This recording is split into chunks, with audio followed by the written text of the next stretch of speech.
जिस तरह से सीएम केपी हैं सुहेल आफरीदी साहब, उनको तो उन्होंने कह दिया कि आप लोगों को वहाँ पे जो वर्कर्स हैं उनको बाहर निकालें, स्ट्रीट पावर तो दिखाना शुरू करें। और अब हम देख रहे हैं उस सिलसिले में रैलीज़ निकाली जा रही हैं। कल भी एक रैली थी।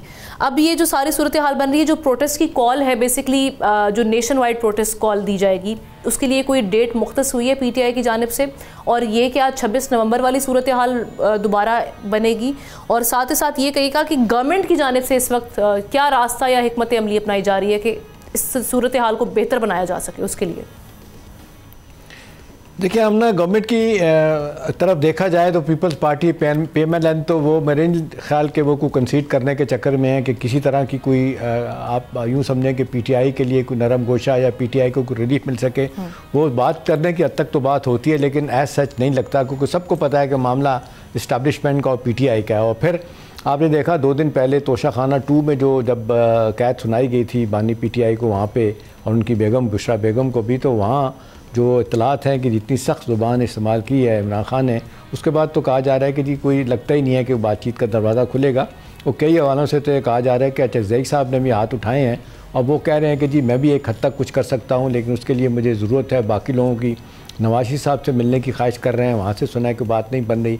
मौलाना फजल से भी बात नहीं बन पाई, सवाए जमात इस्लामी के। उन्होंने कहा मिल के बैठ के फ़ैसले करते हैं, देखते हैं क्या होता है। देखिए, हम ना 2 चीज़ें बड़ी वाज़ेह तौर पे सामने आई कि कल की जो इनकी मीटिंग के बाद आपने देखा बैरिस्टर गौहर जो चेयरमैन है पीटीआई के, उनको जो उनकी सजेशन थी कि एक सियासी जमातों से मुलाकातों के लिए कमेटी बनाई जाए, तो उन्होंने इसको रिजेक्ट कर दिया।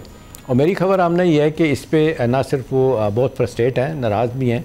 उनका ये ख्याल है, वो कहते हैं कि एक दफ़ा फिर जो है ना ट्रेन को मिस कर दिया गया है, एक दफ़ा बड़ी अपॉर्चुनिटी को मिस कर दिया गया है। वो कहते हैं मैं इतना तो तंग आया हूँ, मुझे लगता है कि मुझे चंद दिनों में मुझे चले जाना चाहिए, सऊदी अरब उम्रे के लिए चला जाना चाहिए, कि मेरी कोई बात नहीं सुनना, बात मानी नहीं जा रही। अभी अंदरूनी इख्तलाफात की कहानी इतनी ज़्यादा आमना, अब देखें अब जो सलमान अकरम राजा हैं, अब वो पार्टी के सेक्रेटरी जनरल भी हैं और बहुत ज़्यादा इख्तियारात उनको दिए भी हैं। पार्टी के अंदर उनके बहुत तनकीद हो रही है। एक तो कहा जा रहा है कि जी 15 दिन से ज़्यादा हो गए हैं, आपने सियासी कमेटी जो बनाई थी 43 मेंबर की बजाय अब आप नीचे आ गए, 15-16 मेंबर पे आ गए हैं। आपने अब तक 2 हफ्तों से ज़्यादा हो गए कोई कमेटी नहीं बनाई, कोई उसकी अपना इजलास नहीं बुलाया। दूसरा, उनको कहा जा रहा है कि जी इतने इख्तियारात देने के बावजूद इमरान खान की तरफ से आपने कोई इमरान खान की रहाई के लिए कुछ नहीं किया। तो कोट अनकोट उनका जवाब हमने अंदर से ये आया है, जो इतलात बता रही हैं, मेरी खबर ये बता रही है। उन्होंने कहा कि आप क्या चाहते हैं कि मैं घोड़े पे सवार होकर तलवार लहराता हुआ अडयाला जेल का दरवाज़ा तोड़ दूं? तो ऐसा नहीं हो सकता। अब कई हवालों से कहा जा रहा है कि जी असल मुश्किलात है कि लोगों को कैसे इकट्ठा किया जाए। देखिए, हम ना जो ज़मीनी हक़ाइक़ बता रहे हैं कि इतना कुछ होने के बावजूद, इतने एहतजाज होने के बावजूद 26 नवंबर को कुछ नहीं हो सका। अब कहा जा रहा है कि 20 से 30 हज़ार आदमी इकट्ठा करने का जो बुनियादी तौर पे इशारा दिया गया था वो इकट्ठा नहीं हो रहा, लोग नहीं आ रहे, लोग के इख्तलाफात भी हैं, प्लस ये है कि लोग अब डरे भी हैं कि सज़ाएँ दी गई हैं। सब्सक्राइब करें और बेल दबाएं ताकि कोई खबर रह न जाए।